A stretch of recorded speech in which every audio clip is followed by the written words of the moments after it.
4分钟学会老面包的做法。先来准备老面，175克牛奶，加15克糖，12克鲜酵母。搅拌均匀之后，加200克面粉，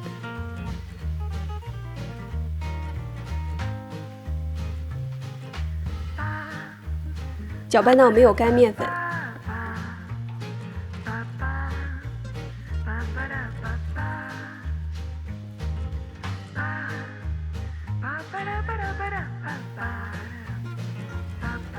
密封起来，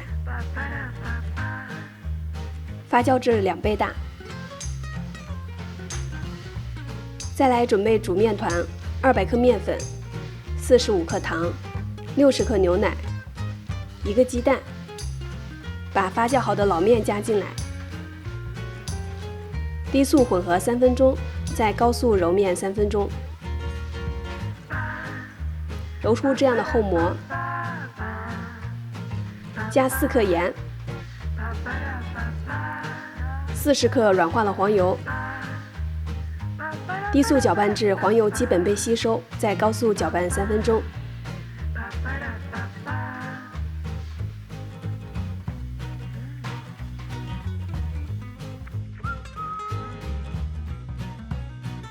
可以拉出这样大片的薄手套膜，摔打滚圆。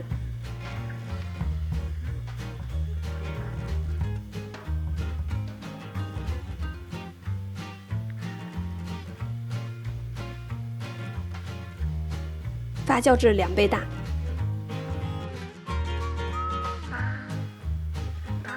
不用揉面，直接按压排气，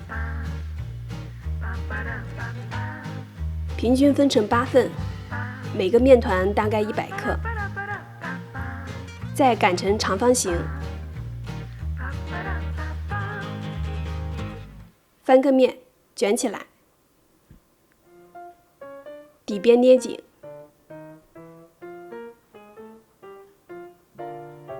全部做好之后，把第一个做好的面团继续搓长，长度在45厘米左右。先对折，一只手固定对折的地方，另一只手像这样搓2圈，扭成麻花的形状，把尾部的面团塞进对折地方的圈里面。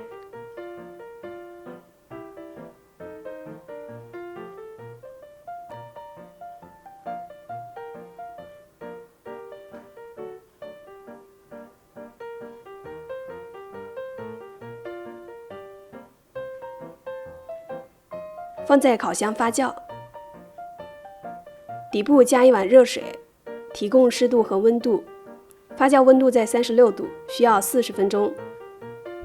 烤箱提前预热，上火165，下火190度，放中下层烤30分钟，烤到10分钟左右，上色满意了，记得加盖锡纸，防止顶部烤糊。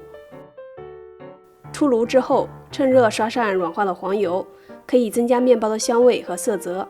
另外还可以防止水分流失，减缓面包的老化速度。放到烤碗上晾到温热，密封起来保存。后期会分享更多面包食谱，请关注我，下期再见。